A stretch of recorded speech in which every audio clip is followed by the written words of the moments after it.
I was working out 5 times a week and I was eating, whole foods, and I was doing all the things you're supposed to do. And I literally did take antidepressants for 20 years of my life. I was living in survival mode all of my marriage and my childhood years. It was all survival. You just took the blanket and went, poof. I super did. And had I known what I was in for, I started performance coaching. I was teaching real estate agents, and as I was doing that, had the curriculum, and I was like, this is how you create a successful business. And then some of them just wouldn't do it. And I was like, what is wrong with you? And then that's when I got into the life coaching, which was the thought work, and just cracked open a new little door for me. Our thought really creates our result. And if you don't actually treat or solve for the pattern, then you just live your life on recycle. Then because we've been shut down so often since we were young that we stop deciding and we stop speaking up and we stop listening to ourselves and we stop hearing ourselves. And then we're not living life for ourselves, we're living it for everybody else. If you don't put the time in, everything else becomes a priority.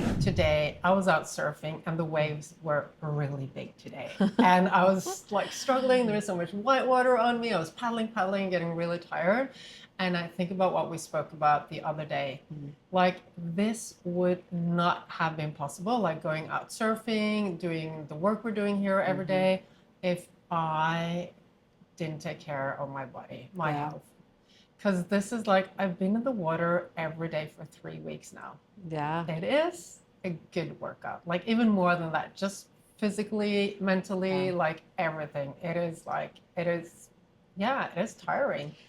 And the dedication that you've had for the consistency, like on top of that, it's not just that you've been in the water, but it's like, okay, I'm up at 5 or 6, right? Depending on like when you wanted to get up.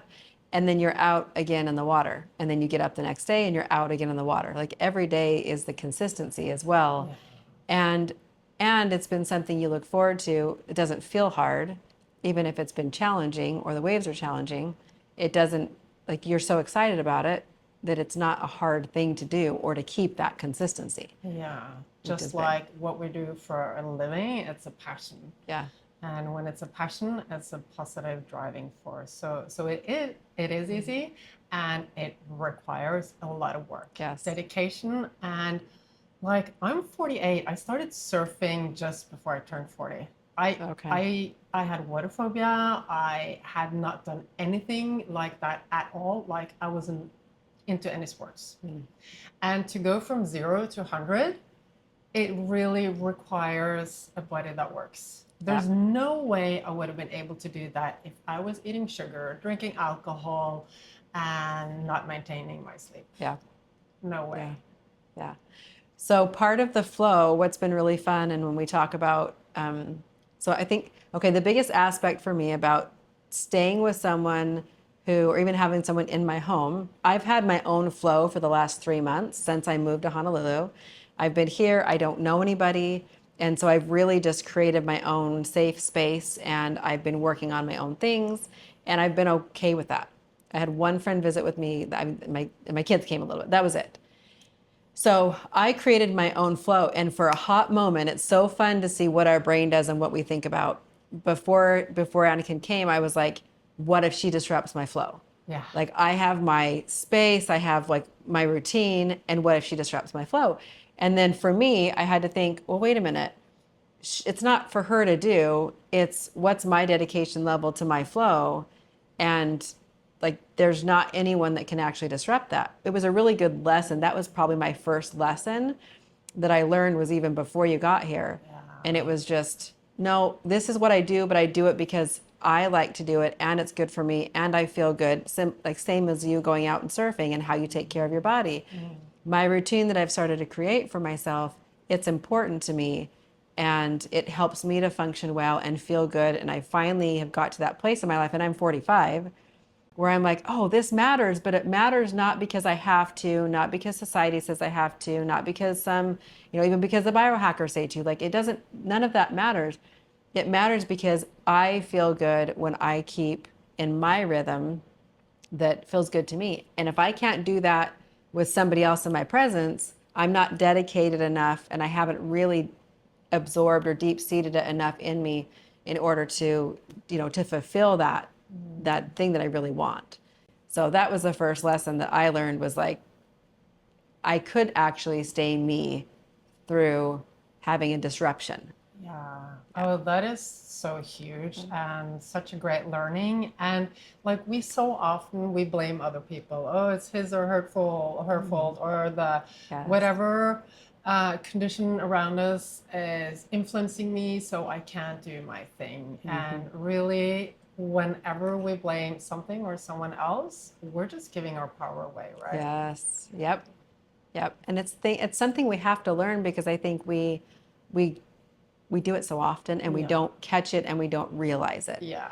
So part of the work that we do isn't just like staying in habits, because habits are habits. We get to why are we in those habits, or why do we do those things, and get to the root of what's stopping us from doing them, so that you can remove the obstacles, remove the resistance, and then there's flow, just like we've been in our routine, but there's also flow in the things that we do that are good for us, right? It's a lot more meaningful that way.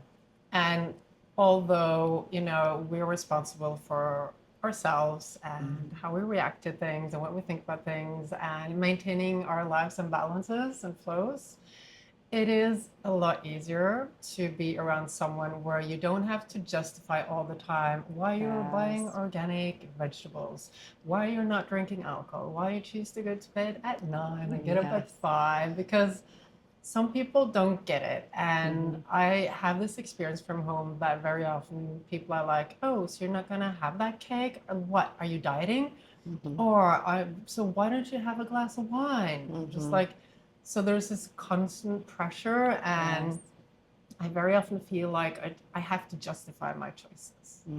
And with you, it has been so nice. So nice easy. to do, right?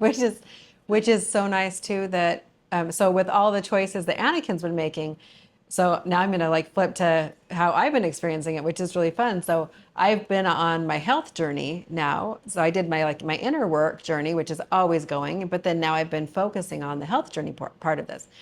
And so when Anakin came, my like younger self would have been like, oh my gosh, she's way healthier than I am. She's way more fit than I am. And I would have shrunk.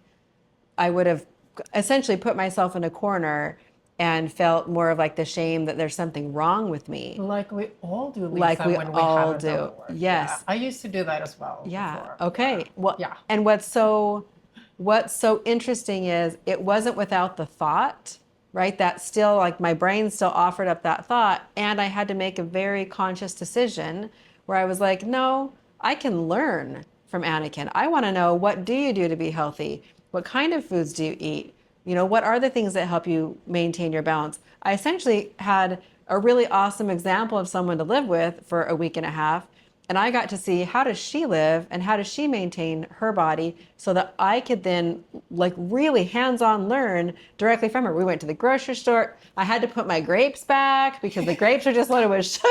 I was like, she picked up the grapes in the shopping cart and she was like, nope, just these are full of sugar. And I was like, okay, I'll put the grapes back. I think I said sorry for being a party pooper. Yeah.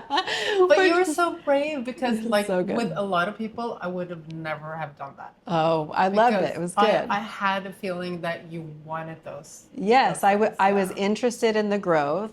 I was interested in the information. And so it's been a really great learning time period for me. And that's one of the pieces of learning that's been, is how you take care of yourself and the whys behind it, and then eating differently, stopping to eat. Like, we sit outside by 5 to 6 o'clock and we watch the sun go down, which is phenomenal, and I love it.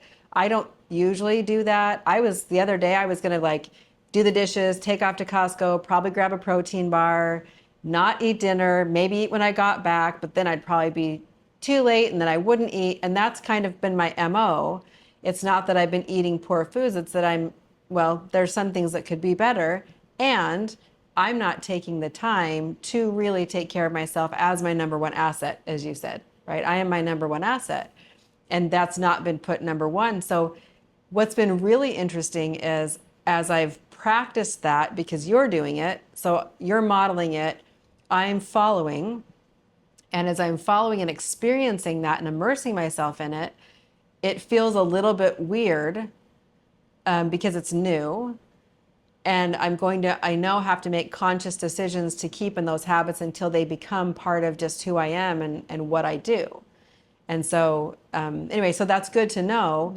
But also, I could just as easily have had Anakin come stay, not asked her any questions, like just had her be here and not learn from her. That could have been an option as well. But and I didn't know what I was going to learn from her. We didn't know each other. We didn't know what we were going to teach each other, which is so fun to have just a like random but not random experience. Yeah.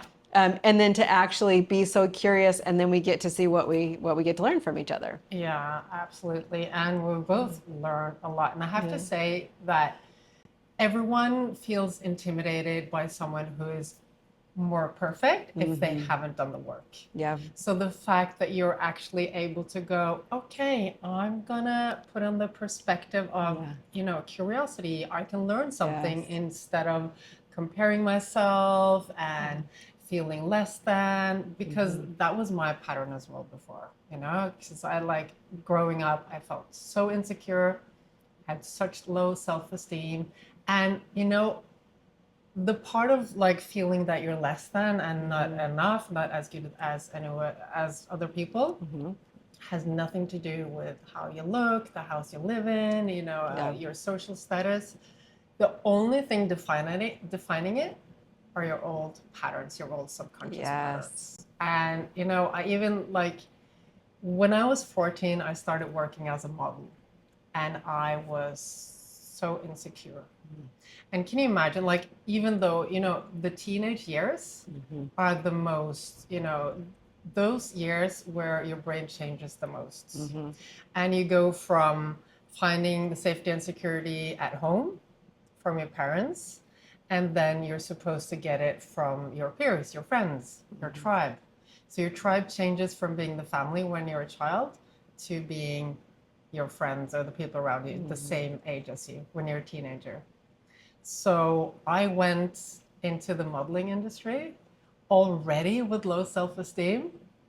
And can you imagine going to a casting with hundreds of the most beautiful women, all skinnier than me in my head, Always comparing, because our brain has to compare. Yeah. It's a default mechanism. We have to compare ourselves. If we're not aware, we will just compare ourselves and always find proof that other people are more than us. Always. And the more you do it, the more it becomes, that pattern is just strengthened. Yes. So I went through that, in my teenage years. You were in Italy this summer. I lived in Milan for 2 months when I was 16, and then lived in Paris and Munich and Hamburg. And I ended up, when I was 19, I was living in Paris after finishing high school, and I had this moment where I realized that, okay, I'm not happy. And everyone expected me to keep doing this work, the modeling thing. I expected it of myself. Everyone were like, okay, this is your chance. There's, you have a great future ahead of you.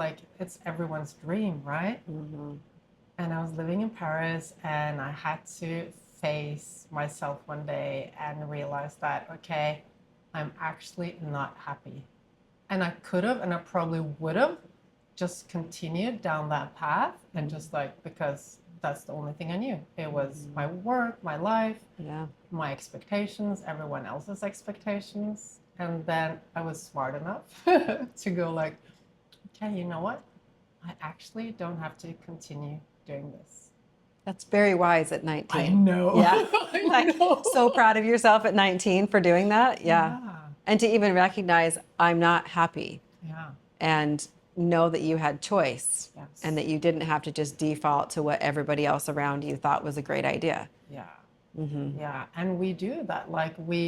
Because we feel like everyone else is more important than us, than finding safety and security with everyone else, society, expectations. It's easier to live up to other people's expectations than to be yourself. Well, and I think it seems easier because you don't have to make a decision. Yeah. And that's, once you make a decision, then it feels like work. Sometimes it feels scary. Sometimes it feels like work, and sometimes it feels like you're doing something that someone else might not approve of, and you're not quite sure how to handle other people's reaction. Yeah. And so decision making, as easy as we think it sounds, can be, I mean, even the decision to not have my routine interrupted. If you had been living differently, or I needed something, I was going to have to then like decide to speak up, right? Those aren't behaviors that we're naturally using because we haven't developed them, because we've been shut down so often since we were young that we stop deciding, and we stop speaking up, and we stop listening to ourselves, and we stop hearing ourselves.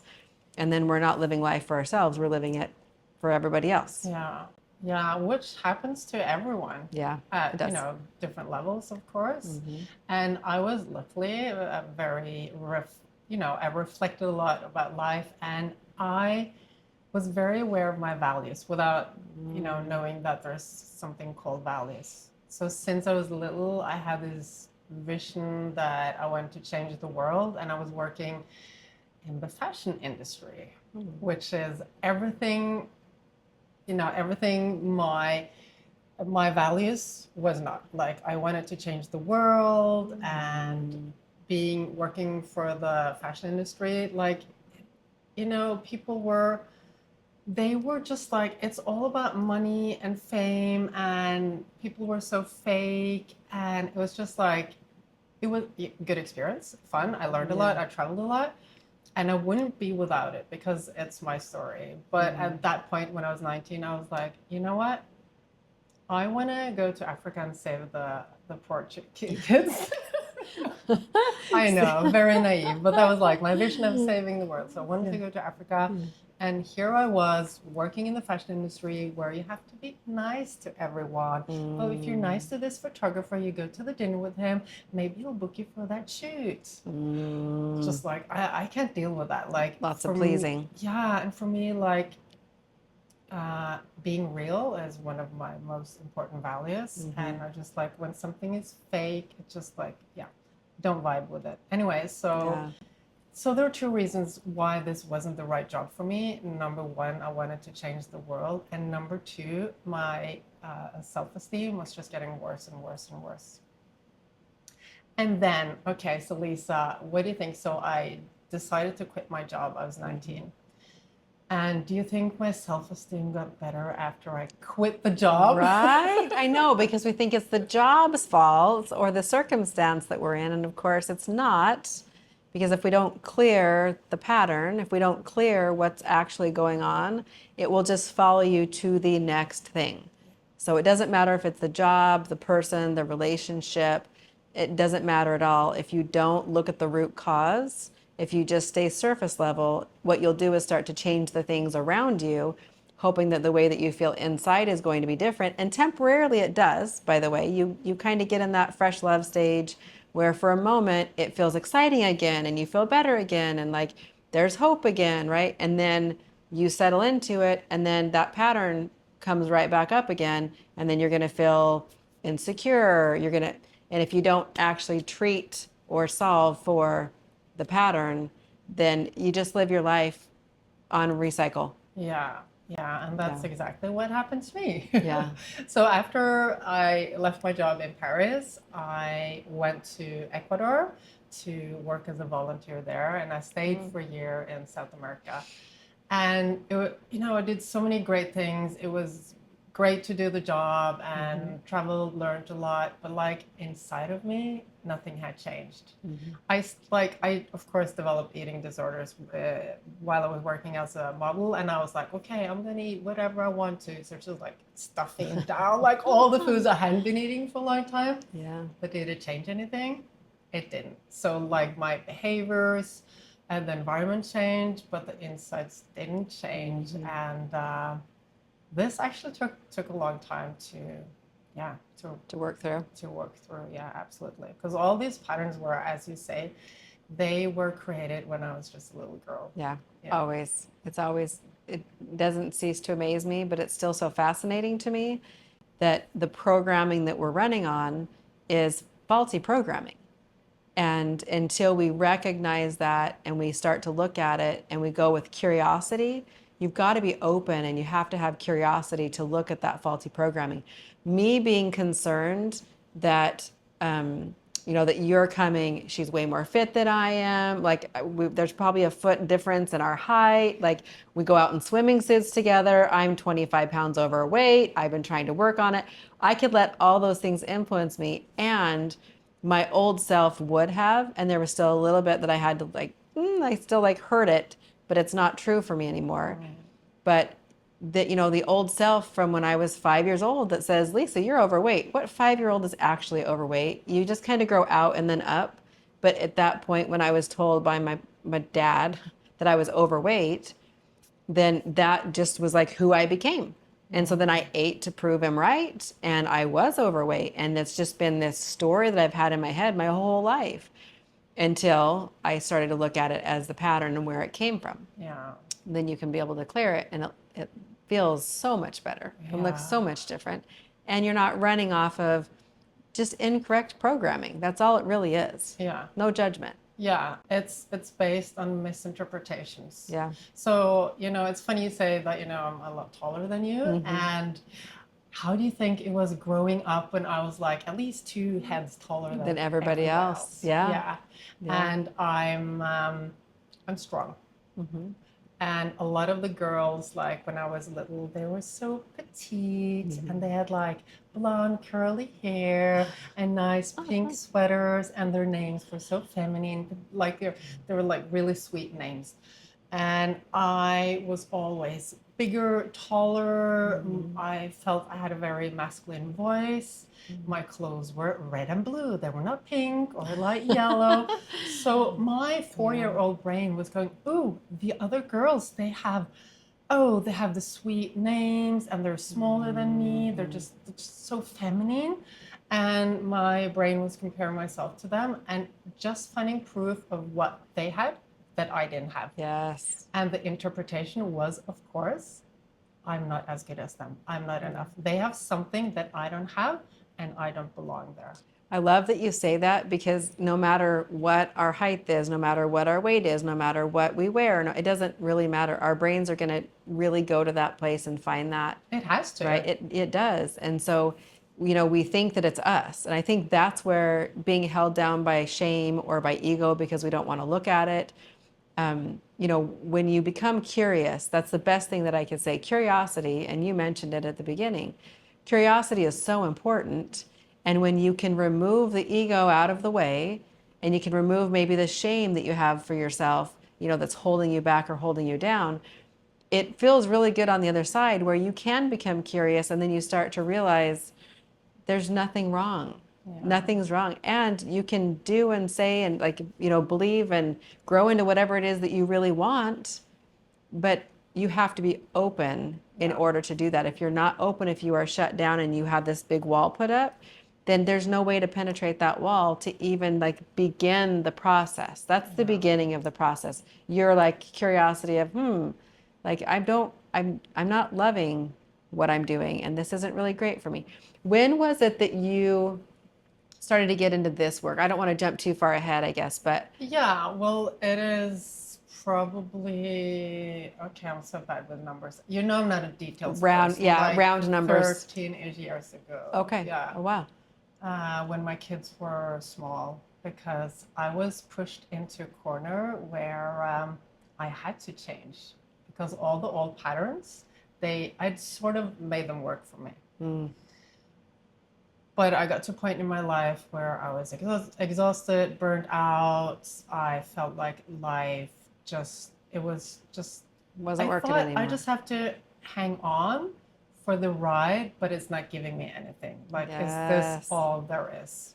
Yes. So I was sort of just resigning. Okay, I'm home with the kids doing whatever I have to do. And I was even I was trying to be healthy, working out, eating right. I was doing all the right things, but nothing sparked joy. I had no motivation, no joy. And I was just okay, is this what life is about? Yeah. Not very fun. No.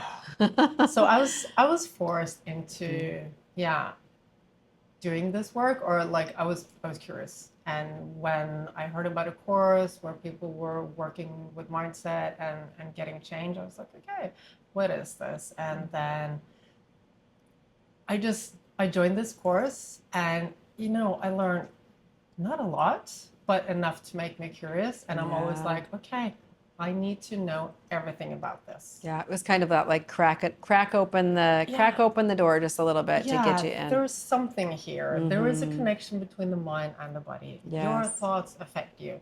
And this was nothing like they were not working with root causes, nothing like this. So it's a person I know. She runs these courses where she teaches people to change their thoughts in order to have more energy and get better. But like she didn't work with root causes. It was only like reprogramming some patterns.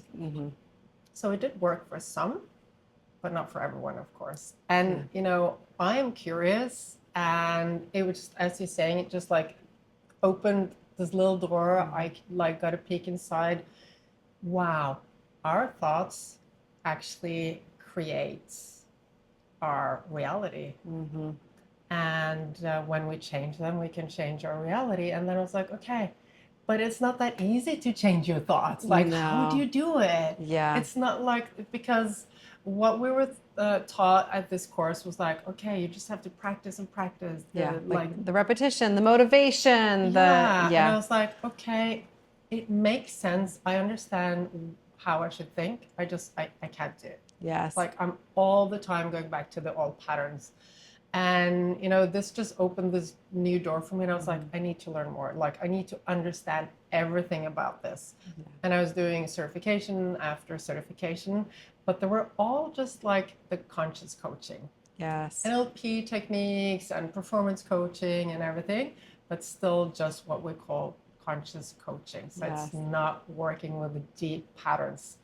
And then I was like, but there has to be a way, because I can get some people to change, but not everyone. There has to be a way. And then when I suddenly, I think I just I saw something online, and I was like, ooh, okay, this is the missing link. And I started digging into that, and certification after certification, just like learning more. And there's still so much to learn. There is always so much to learn. I know. That's so interesting. Very similarly, I started performance coaching, and I was coaching for real estate, teaching real estate agents. And as I was doing that, I had the curriculum, and I was like, okay, this is how you create a successful business. And then I would watch, and then some of them just wouldn't do it, and I was like, what is wrong with you? Like I had this moment where I was like, I don't get it. What is wrong with you? And then that's when I got into the life coaching, which was the thought work. And I was like, oh my gosh. And that opened up and just cracked open a new little door for me. And that was Brooke Castillo. And that cracked open a little door for me. And I was like, oh, okay, wait a minute. Like our thoughts, like it really creates our results, goes down the line, creates our results.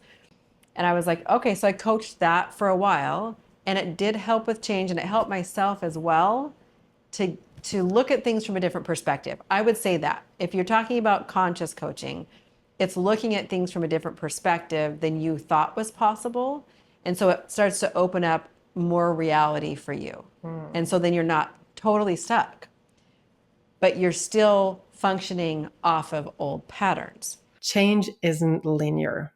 It's a process, and you learn every day. I've created an audio file that reprograms your subconscious mind to fall asleep faster and stay asleep and go through all of the sleep cycles you need to go through throughout the night. Just click the link below and you can download it so that you get that extra little help and can get into really good sleeping habits. So what happened for me was it was actually a personal transformation. It was a personal experience where I had been coaching that way, and we were getting, results. So it was good. I didn't know there was anything different until I decided to get divorced. And I kind of had that same thing, but mine went a little different direction. And it was like, is this all that is to life? But this doesn't feel right. And the way this is going is not healthy. And I'm not behaving in a way, and I didn't know anything about the patterns at the time, But I was able to identify when I chose to get divorced, and I told my now ex-husband, it's time to get divorced, that I was reacting and behaving in ways that were not healthy. And that's all I knew at the time. I just knew you had your behavior, I didn't love your behavior, and I was like moving left when he would move right, and I would try to, kind of change and move around things and adjust myself. I would acclimate myself to his behavior. And I started to realize it was very unhealthy. And so for that reason, it was time to not be married. And I was married for 26 years. I got married when I was 18. Wow. So a little different of a journey. Wow. And so that choice to be divorced was so that I could heal.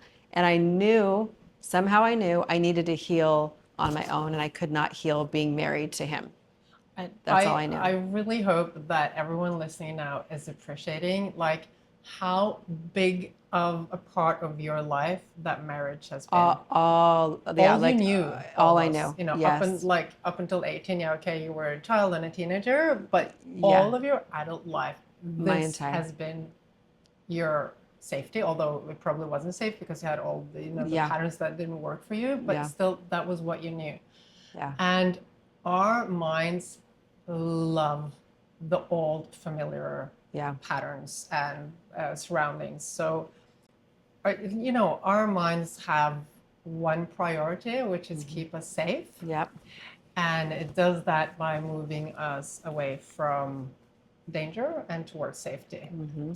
So our mind doesn't always know what is dangerous and what is safe. So it has to put a lot of things into the same category. Mm-hmm. Everything which is new could potentially be dangerous. It doesn't necessarily have to be dangerous, but your mind can't analyze everything and know everything. Yeah. So all new stuff lands in the bucket dangerous. Yeah.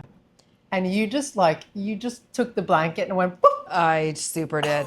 And had I known what I was in for, I don't know. I'm not sure. I mean, I would have made the same decision, but it's good I didn't know. Yeah. Because I was not aware of my nervous system at the time. So after I chose to get divorced, then I started having experiences of realizing my responses, my nervous system, getting that mind-body connection. I didn't have it. So I was living in survival mode all of my marriage and my childhood years. It was all survival for me. And when I say survival, I just mean it wasn't thriving, it wasn't living, it wasn't that safe environment for me and for my nervous system. So I was never in a calm state. My cortisol levels were through the roof, twice the amount they should have been. Couldn't lose weight. I was always just depressed. And I literally did take antidepressants for 20 years of my life. So most of my marriage, until I finally got kind of mad about it, and I was like, I'm not taking antidepressants because you're screwed up, is actually what I said. I was like, no. But I did. I thought I was depressed. And I wasn't. I was holding in all this emotion, and I was not in a safe environment. And kudos, my ex-husband didn't know any different. It's the way he was raised. He has his own patterns. And so creating a safe environment for his spouse wasn't something that he knew how to do. It wasn't modeled for him. This is why curiosity is so important, and ego and letting go of ego is also so important, because we can't even crack the door open to start to learn where change can happen until we let those things down and we start with the curiosity. Yeah. So yeah, it was all new. My mind-body connection was also new. So I was having experiences and experiencing what my nervous system was going through. And now in a really weird way, because I was in a safe environment, being by myself, and it was safe to start to actually let everything down, let it go, and experience the grief that I had, and the anger that I had. And even the fears that I had. It started to experience all these things. And I was like, what is happening? What is going on? Yeah. It was a very tangible experience that I documented for that reason. Yeah. which is normal. It happens to everyone who's going through something similar than that. And the other day we were speaking about growth, and you're like, oh, it hurts, and just like it's like there's always a new level, and it is like requires a lot of energy. It does. So, and this is a good advice for anyone listening here. And so, yeah, I'm also constantly doing inner work because there's always more. There's always more. And at the same time, also the surfing, we both run a similar business. There are goals. We're moving towards those. We're traveling. There are a lot of things happening. And all of those things require a lot of energy. Yes. And the old version of me, like the same old version of you, would have gone back to back without any breaks. Yes. So like after I came back surfing, before we started recording, I was sitting outside just being present in my body. And I told you, tomorrow I'm flying to Phoenix a day before my conference starts, just to decompress. Yeah. Because like we can, we do all the inner work and it's great and we need it. And in order to manage the load, because it's a load on our system, it is stress on the system because it's new and it's unfamiliar for our minds. In order to manage that load, including the load of everything else we want to do in our lives, go exercise, go surf, go to this conference, record podcasts. Everything we do is a load on our nervous system. Yes. So in order to actually move towards our goals and be able to put up with all of that, because we do want it, right? I realized that I had to get even better at my own practices and regulate my nervous system even more. So for me, that meant even less screen time, even more phone, like in flight mode, going to bed earlier, morning routines, meditation, just like going for walks, clearing my head.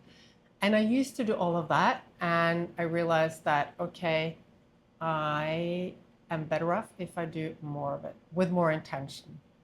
And I don't think, Lisa, that anyone in our modern society can survive with a balanced nervous system if they don't intentionally regulate it.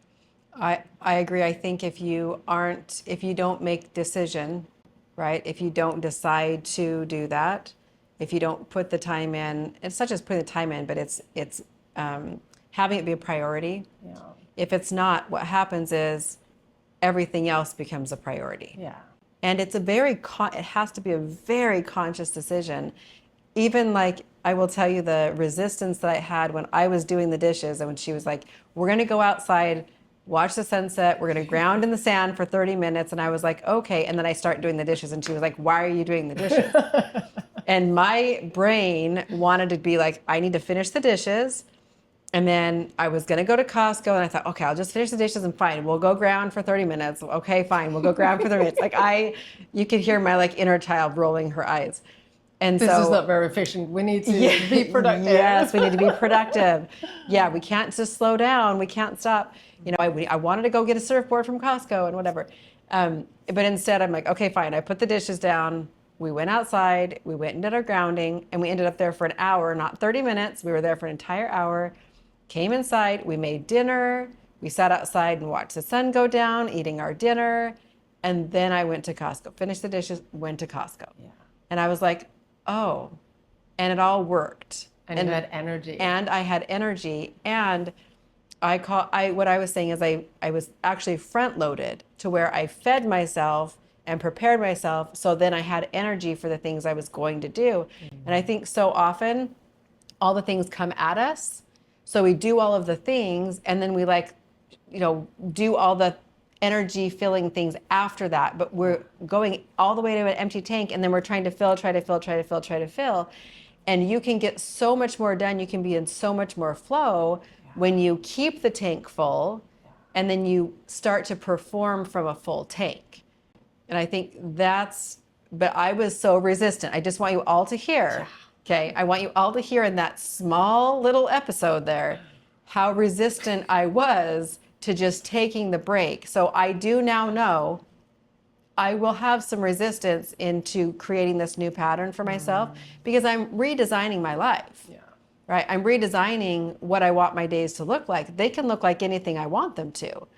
And so that does feel good, but it does feel different and it feels not natural. It's probably the best way to say it. Yeah. It feels a little bit foreign and not natural because I've just not done it that way. And I've done it the other way for all my years. Like it's not valuable enough to go outside for 30 minutes and ground. It's not giving me anything. I can't see the results. Yeah, no dopamine. No dopamine hit. Didn't check of anything. Yes. So Lisa, I have to admit that this is one of the patterns that I've been working the most with it as well over years. Like I like, okay, I don't really like to use the word hate, but I did use it. I was like, I hate sleeping during the day. I hate resting during the day. Okay, it's a very strong word. I don't recommend anyone using it, so just cancel.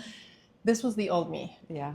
I had so much resistance. I love being like high on dopamine, adrenaline, just like, whoa. It just gave me like the best feeling ever. Feels so good. Yeah. Downtime, hated it, really. Me too. So I was forced into starting to slow down and getting more rest during the day when I had small kids and that period of my life where I lost my spark and everything. And it has been a gradual, like I've improved on this for the last 15 years. So when it comes, maybe, you know, the people who are listening think that, okay, so it comes easy for Anakin to just sit outside for 50 minutes, close her eyes and do nothing. Right. This is 15 years of practicing. Yeah. Yeah.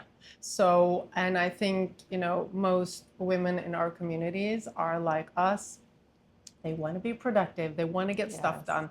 And taking a time out to rest and do something good for you feels like we're not being valuable, we're not being productive. Yes. But as you said, Lisa, when we actually do that, take that time off, we're so much more productive. Yeah. We can achieve, so we have done a lot this week. Yeah. And I feel like I've rested so much this week. Yeah. It's pretty amazing. Yeah. I think there was one thing I was going to speak to, which is you've done it for 15 years. I think what's important for me when I heard that is, okay, it's going to feel weird for a little while and it does have to continue to be intentional. Yeah. And maybe we just normalize that. Yeah. Maybe we just normalize that you don't just do it 5 times or even for 30 days and it becomes a new habit. We're talking, we've got years worth of other programming. And now when you're reprogramming, it takes some consistency and repetitive behavior in order for that to become natural. But at some point, it becomes an unconscious behavior. Yeah. You start to do it. And you start loving it. And so I have to add this. I think this is the pattern that most of my clients struggle with. And there are several reasons to that. You know, of course, we have the old patterns from childhood that tell us that, you know, if you take a break, you're lazy. Yeah. In order to be valuable, you have to be productive, you have to be perfect. It comes from the root cause, I'm not enough. So, and then even though when you work on, you know, reprogramming all those patterns and you put that behind you, taking time out will still be a struggle if you're not intentional, because there's so many things in our society today that just like, in order to slow down and take a break and be present and be in your body, I mean, our society is not designed for that. Yeah, it's not set up for that. And then we, without knowing it, we love dopamine, and it's so like so I was good. even out surfing today, and you know the waves were big, so I didn't catch as many as normal. And I was like, maybe I should just go back to work, because I was getting so many dopamine hits from the work I did this morning with writing out, you know, all the ads and stuff. It was a dopamine hit, you know. Yeah. And dopamine is very addictive. Yeah, it feels great. It does. Yep. And it's supposed to be addictive. It was good for our ancestors in order to survive, not so good for us, because we live in a society with so much information, with so much dopamine. And from our ancestors, we have the programming of, I don't have enough, I have to always look for more. and work in order to get more. Yeah. And that was very useful before when, there weren't that many resources and we had to work hard in order to survive. Yeah. So we're programmed to feel like I don't have enough, and dopamine promises us more in the future. And that makes us addicted to doing and receiving that dopamine. So the thing is that, okay, so how do you change that pattern? It's, it has to be intentional, like you said. And we do have to work on all the old patterns. If we still feel that we're not enough and not lovable, and if our value is tied up to being productive, being perfect, we have to work on that. And then we have to decide that it's important. Realize that when I actually do rest, I'm a better mother, I'm a better partner. I actually feel like having sex again. Because this is a little side note. Our body has, a certain amount of energy. And that same amount of energy goes to producing all of our hormones. So if we're producing a lot of stress hormones, is there any energy left for the sex hormones? No. Not really. And that's when we start having a lot of issues in menopause, a lot of symptoms. They go away if you reduce your stress. That's when we start gaining weight and, all of those things. So that was a little side note. I think I lost my track here. Anyway, so we have to decide that it's important for us, and why it's important, and link this up to the life we want to live. Like, who is the person I want to be? What is the life I want to live? And the only thing we have known up until now is the doing, being busy, being drained, not sleeping well. But there is another life. Yeah. There is something else for us. I think you hit on something too, where it's not, there's multiple patterns. If there's one thing that I've learned going through this process myself, just, recently in the last 2 years, is I'm like, oh, look, there's another pattern. Oh, there's another pattern. Surprise, there's another pattern. Like I'm really not surprised anymore. Now I'm just kind of aware or looking for them, or really introspective about my behavior and how I react to things. And so you can continue to clear them. You can continue to find them. You can continue to clear them. But just know it's not like I'm going to just go solve this one and then yay, like we're there and everything's good and we don't have to do any more work. There are multiple patterns that we have been living off of. Now, I do have to say this. Once you're clearing years of backlog. It does get easier. Yes. After you start to clear the years of backlog, like you do get to start designing your life as you're moving forward as well.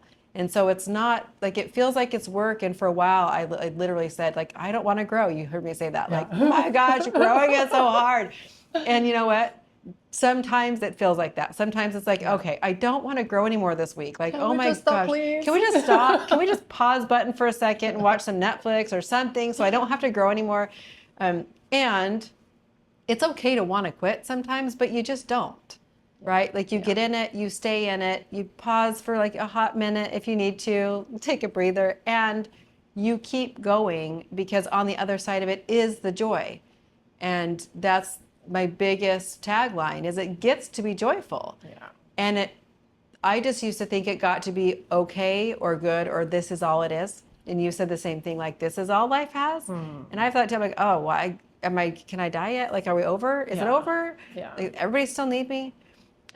Because it wasn't joyful. It was fun at times. It could be exciting at times, but joy is a completely different realm that you get to live in when you are not fueled by things that are creating unhappiness for you. And a happiness that you didn't even know was there.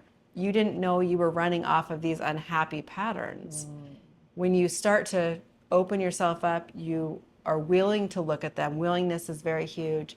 Curiosity is also a very important thing. And then you let that ego down so that you can have access to them. Once you can have access to them, that's when the real change starts to happen, and it is lasting change. So then you become the person that you were actually put on earth to be.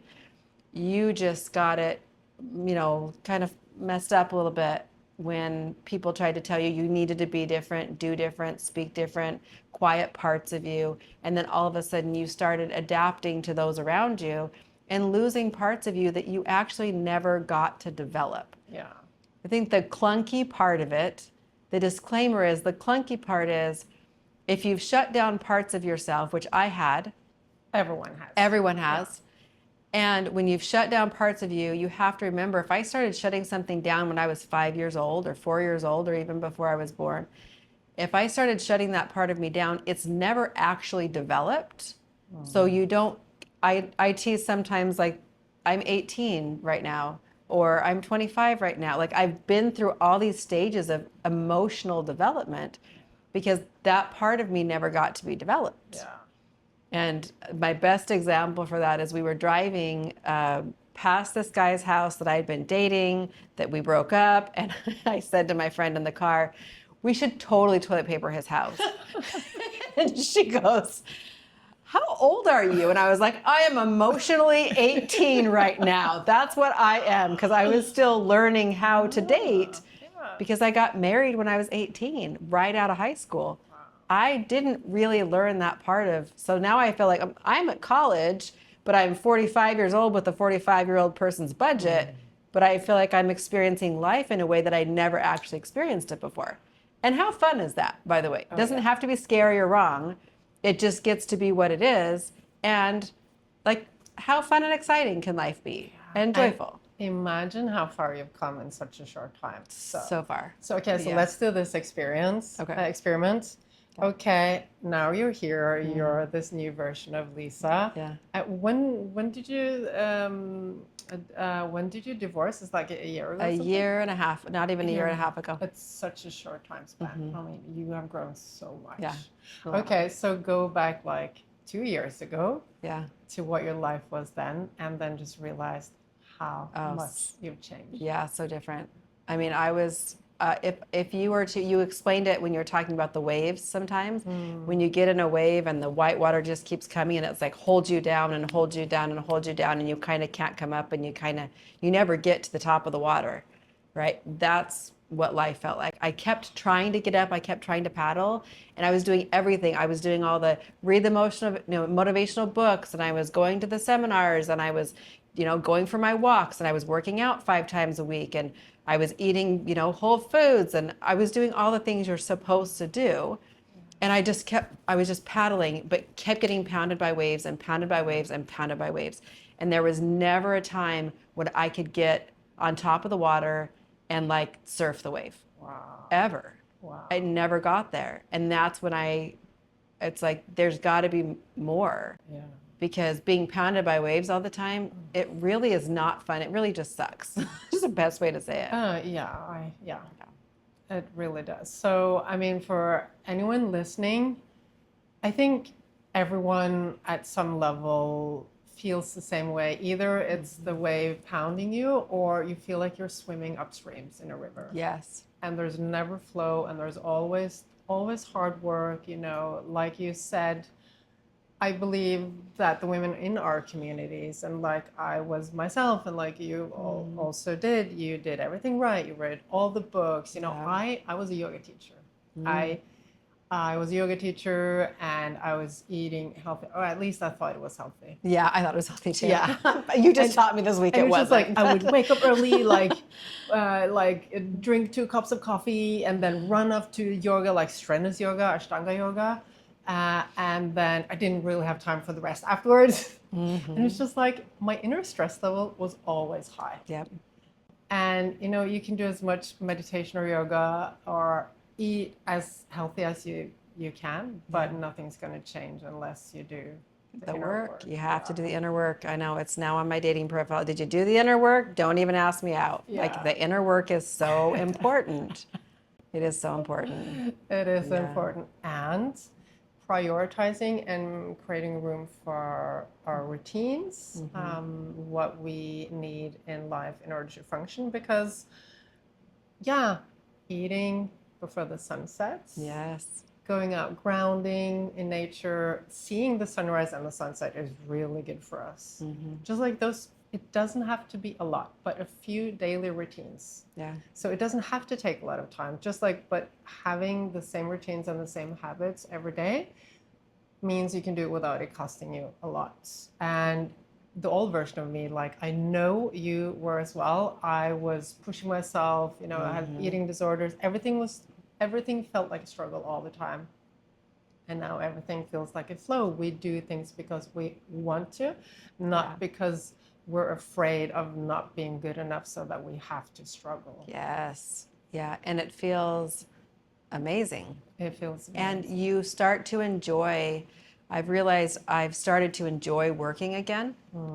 And the things that used to feel daunting and tasks on the list and the things that I had to do, now it's like when you're in flow, it does give you the dopamine hit. Like it is exciting. Yeah. I get to go do something that I actually enjoy because I'm also enjoying all my other time. And I think the resistance that we keep is we're still not getting any more done. We just stay in resistance all the time, telling ourselves we're supposed to be doing it faster, better, more often. And so our life and our time is really taken up with those thoughts and that energy. And that right there can go by the wayside, and you can actually take up all that time with the enjoyable parts of your day, or the grounding, or seeing the sunrise, or going for your walks. That can fill those spaces. And then when you start to work from a place of wholeness, that place of wholeness feels joyful. It feels, now you start to feel fulfilled, whereas before you just felt like you were doing tasks. Yeah. And now life gets to be joyful and the tasks get to be fulfilling. And you start to live and source from a place of true happiness. I really think that's that would be my biggest takeaway. That is the key. I mean, that's what we all really want. I just, like, why did nobody ever tell us before? I just thought, could somebody have told me years ago the patterns I was running on? That would have been so helpful. You needed to learn what you had to learn. I did. Yeah. And I think that's why we have such similar missions, because of our experiences. And now you've heard both of our stories. Because of that experience that we've both had, it's like, oh, wait a minute, you can learn these things and learn these patterns, because we all have patterns, and they're all created when we're young. And you get to, and some of them when we get older, all the time frames. But you get to learn earlier on. It's like a huge, amazing head start for a happy life and for a longer life, I think, too, a healthier life, less stress, less disease. And a happier family. And part of my mission is being able to teach these things and help my clients be able to clear their patterns, so that they can keep their families together, so that they can raise their children in a healthier environment, so that they can teach their children and clear these generational patterns that really run our lives in the background, and we just haven't known it. You get to know it, so get curious. If you're interested in learning more about how your brain works, how your subconscious works, and how you can reprogram all that old emotional stress, click subscribe and follow for more.